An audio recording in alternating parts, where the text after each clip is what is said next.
All right, storytellers. This is a Kickstarter longer video about the Christians in Space and what I'm working on, and I'm going to probably put a link on the update for this one. So I appreciate you guys supporting it. And like I said, this is tough. It's Christians playing Christians in a role-playing game. Try selling that at your church, or convincing them to let you have a fellowship group of role-playing gamers playing a Christian game. Missionaries. Okay. So I'm working on it, and I just want to show you the side here. I've got 88 pages now for the main rule book. I'm putting in a lot of different things in there.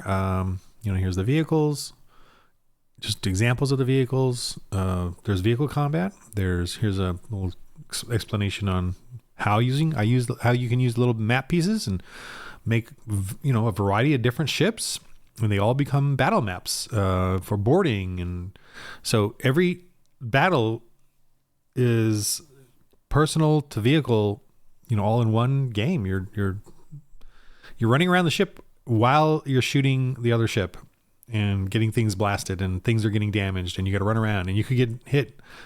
So I think I got to figure it out. I don't know if other sci-fi games do it. I've played Space Master, and I've played Star Wars RPG, but I don't feel like they've ever had this kind of where you can actually jump in. You're actually in the ship while you're fighting other ship and shooting, and parts are getting damaged, and you could be in that part. Anyway, so I very exciting here. This is the weapon sheet. But let me get to, here's the I did two different character sheets. This is the one we used, but I did this for the NPCs, and I'm like, I kind of like this, so I put this one here as well as an option.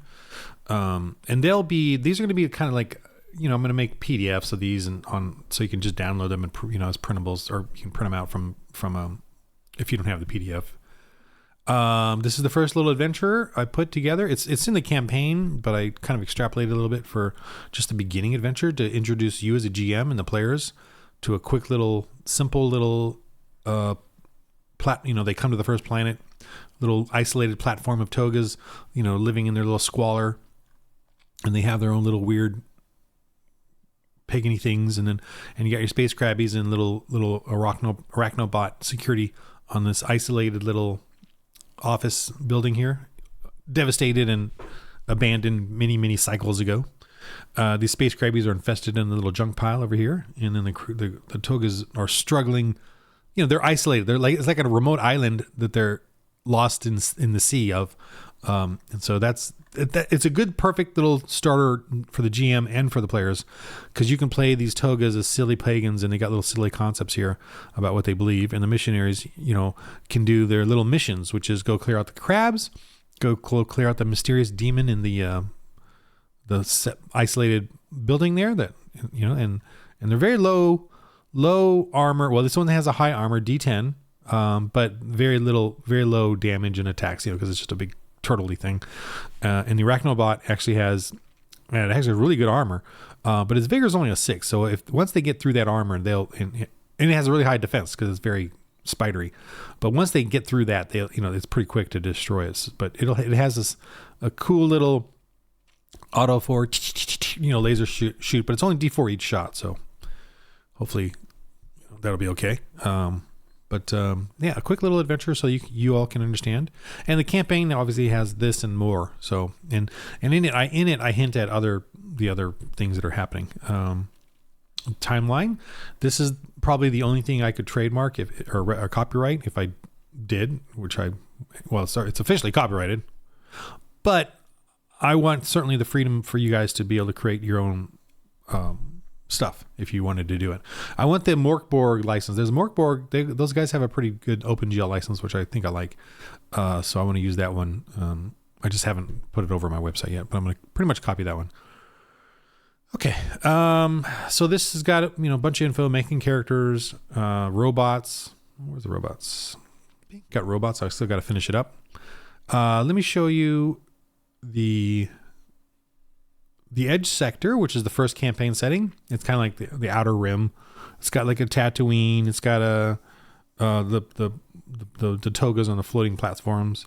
So I'm trying to introduce a bunch of different alien races. And remember, aliens in our Christian world and a creation science, biblically adherent world is they're all genetically modified humans, which makes way more sense, right, than Star Wars or Star Trek. Because they all have humanoids. They all, with whatever, it's like they're just humans but with different weirdy features on them. But they all carbon based. They all act like humans. They're all, actors as humans. All bipedal for the most part. So that's what this is. It's the Empire and the engineers, the mechanics, the engineers, the same thing. I just use I changed the names here and there, but I like keeping the different terms that I've used over the time, just because it makes it like English, for the most part. Like killer bots are actually the dread bots. Mutant Marauders are Mutant Marauders. Remnants is like the Rebellion. The Remnants are like the Rebellion, but they're all disorganized and separated and manipulated by the Empire. And the Empire is over here and runs this area. And as a GM, I would suggest keeping this the way it is, and then you can homebrew out further out. You can have the Empire stretch over here, or you can have another faction over here that's suddenly popped up and is doing its own Mandalorian thing, whatever, because you can move out on the stars as far as where you want to go with it. And I might do it eventually, but I'm trying to really flesh out this area. Oh, some cool stuff. I keep getting that little dry mouth coffee smack while I'm talking. Okay. There's the Gobles, which are like the Jabba, the Hutts, but they're in a third campaign, which is not going to be on this thing, but I'll eventually make it. But this one is going to be on it, and right now it's at 60 pages, and as you can see, there's a lot of white on the pages, but I want to fill those out. So you can see here, this is an adventure, and I did this, but I need to fill it out more. I need to give you more info on what's going on in that, these different maps. So I want to definitely do that. This one here is a settlement, which is right here, but I want to fill it out a little more, give you some NPCs and adventure ideas. Where's the trade? This is the trade hub, which is where they can land and talk and do some stuff. And again, I want to fill that out more and give you more info and more things, more NPCs and things to do. What is this one here? Well, it's 2 blank pages. That I'm sure that's for, okay, the Dreadbots. I want to give you more on them, more stuff, more cool NPCs, maybe more, they're the Terminators of the world, the killer bots, the Necrons of the space. They were created by humans, and now they're AIs going crazy. But secretly, they're not AIs going crazy. They're still controlled by the crazy engineers. I'm giving this away. This is actually the engineers. They control the Dreadbots. Sort of. They're insane though. So there's plenty of AI going on there. Plenty of crazy AI going on as well. This is the Raptorine planet Raptora. Oh my gosh, I call it Raptora here. Got to change that to Raptorine. I'm going to keep it, like I said, that was the initial name, but now it's called Raptorine, like Tatooine. But I don't mind keeping Raptor as well, because different people use different terms or whatever. So it might be confusing, but oh well. But here are the reptilians that are definitely very evil. They're more reptilian than human. They're reptilians that were then modified with human genetics. So you can just fight them and kill them because they're evil and they're serpents and they're vicious slavers. So there's that fun. And they go around terrorizing the settlers in Raptorine and enslaving them, or worshipped. They are worshipped by some. See, that's what as Christian players they got to go down and discover those things and plant churches and try to survive that. And Temple of Dominator Watchcar. See, so I'm doing like cool Star Warsy stuff where you're going to go to mysterious ancient temples and stuff. The Dominators were more prevalent and now they're not. Blah blah blah in different areas. And the Dominators are basically like Inquisitors. They have the evil magic and force and stuff like that. So I am gonna in this scenario you don't encounter a Dominator, but you get but the players will then learn of the Dominators by this abandoned facility. Okay, and they're going to come later, the Dominators. And they're going to be powerful and scary, and they know about Christians. Most of the Galaxians don't know about Christians because the atheists control everything and the information. But the Dominators know we cannot have that Earth faith ever pop up again. We must eradicate it. And so the Dominators Some know and some don't. Kind of. It's very the atheist empire is the elite. You know, the genocide, the complete rulers of the empire have hidden it, attempted to erase the Bible and everything, but they couldn't. But they're trying to, and now they have the Dominators going around, fearful of any possible cults that spring up in the galaxy. And what do you know? You can't stop us Christians. We got to keep doing it, man. We're keep annoying the pagans. So look at this. See, you got. We can have it all. We can have our cake and eat it too, as Christian RPGs. Huh? We can have it all. We can have giant space creatures because they're all genetically modified creatures that the genocide went around terraforming and planting genetically modified from God's creation creatures, onto these different planets. So we can have it. Joyful. So there's the Decanoids, and then of course you got some space or aquatic creatures. Here's some vessels, Salakwa boat vessels that they could go adventuring on. I got to make some more adventures for that. That'll be fun. They have some boat battles or whatever. These are like barges or whatever. Barge, skiff, schooner. These are, and they're the same as same stats as a spaceship and vehicle. But they're in the water, so a couple different things there. But okay, so I'm working on that, and then I also have the Dead Zone. The Dead Zone is adjacent the Edge Sector. Edge Sector here, Dead Zone here, and as you can see, I only got 30 pages and a lot of white. But don't worry, I'm building it up. I did post this on the updates here. I'm going to do this for the fun of it. I think it should be okay ink-wise on drive-through or whatever, but this is a full page of the map just to show you like a dark planet on Shoal. And this is done in Foundry. You can see the little misty effect. But I wanted, this is like me showing you how to do it. So you can create your own maps or you can use this map, and this will be in the digital assets if you buy that part. But, you can create your own because these pieces will be available. If you don't buy it on the Kickstarter, it'll be available eventually on either drive-through or on my website, where it's a $5 to get the assets of the various assets that are on for VTTs and for printables. I make each map piece specifically black and white.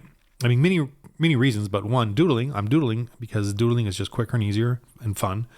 I'm making the map pieces black and white because I don't have to color them, but it's also so you can print them out if you want to print them out. They're all the size of 8x10 paper, pages, 8.5 by 11 rather. So you don't have so that they're at least that size or maximum that size. So that's why, although this one is that one, I think that's 8.5 by 11. Yeah. But this is the cool map and mysterious things, and you got to start up here and come down because this goes into the junk world, like into the junk. Got to crawl around in there and explore things and find things, and I'm gonna break info this out.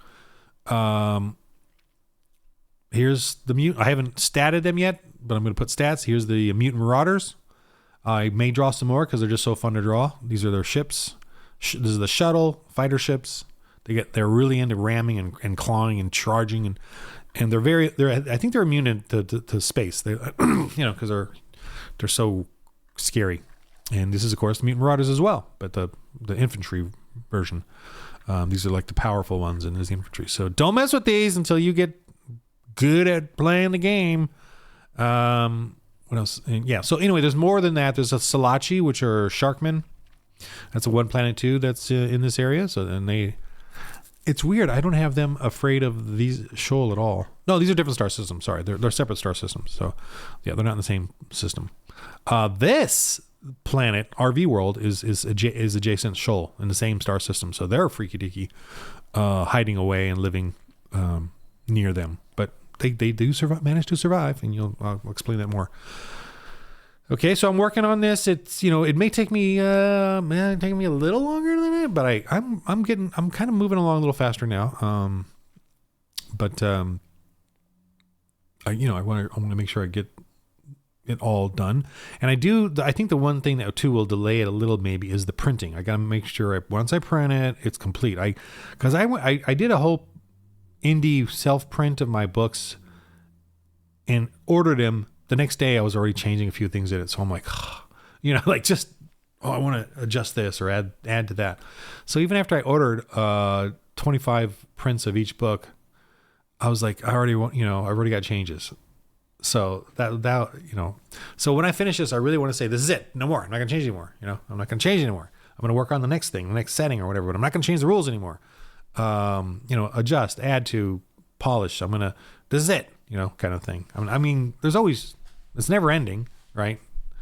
It's never ending little adjustments, little this or that, little that, but, that's okay. But, I think it's good now. The rules are good now. I'm pretty happy with it. I've been playtesting it. And the main thing is that the characters, because I'm playing now with hardcore gamers, not actors or whatever, the gamers are really delving into like all of those further out things that, you do in a game where you do have to homebrew it. Like even in D&D, even in Star Wars RPG, you end up having to homebrew stuff because they go into areas that are just not covered in the rules. So that's what I'm trying to cover those areas, and because they're doing engineering, they're doing upgrading their own gear and stuff, and they're doing more trading now. They're setting up stuff.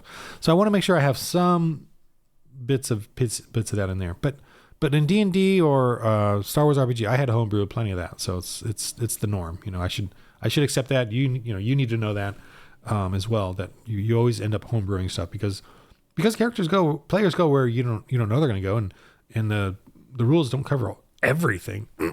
So be open to that too as you play the game. You just have to just use the word number 12, or just use 12 whenever they want to do something. I mean, roll and beat a 12. I always do that for basic stuff, but if I don't know what else to do, just roll and beat a 12. But if it's tough stuff, roll and beat an 18, roll and beat a 24. It's tough, man. It's really hard.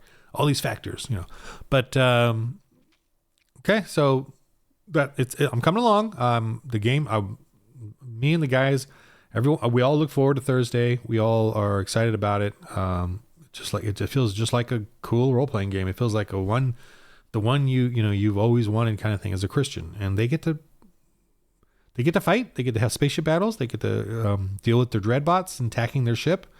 They get to deal with space bugs. They get swallowed up and almost constricted to death. Then they get to use their power hammer and smash it and shoot with their laser rifles and fumble all the time and shoot each other and throw grenades the wrong direction. And then they get to talk to people and get chagrined by Galaxians and non-believing pagans, and when they try to evangelize and fail all the time and keep trying for the Lord. So it's a blast, a laser blast. Okay, so that's the game. It's coming along, and that's all I have to say, I guess, for now. I'm gonna get to work on this and flesh it out even more. It's pretty exciting. All right, in the name of the Lord. In the game of life, for the Lord, in the game of life. Thank you all for backing the Kickstarter. I'm going to keep doing more of that stuff, and this is a ministry to me, like getting the word out that Christians, you can put your faith in the game and gather other Christians. It's time to gather Christians and do this, and then when you get good at it, take it to the world, take it to the public forum. When you and your brethren get really good at the game, start fellowshipping, working on your evangelism in the game, and then take it out. That's kind of the goal, I think, or that I have in this, and that's why I'm doing it on YouTube as well. The main thing I'm doing right now is to get you Christians to wake up, to realize that this is what we need to be doing. We don't need to put our faith away when we sit at the table. We need to keep our faith everywhere and keep the cross, and it's not a burden. It's not a heavy yoke. It's easy, once you understand and get the concepts down. And because it was very hard for me at the beginning, right? It was very tough and strange and weird, but I had to just break through that wall and go for it. And now it's becoming very joyful. And I mean, it's always been joyful, but it's like, yeah, this is doable. It's actually very doable and beyond doable. Okay. All right. So in the game of life, roll holy dice.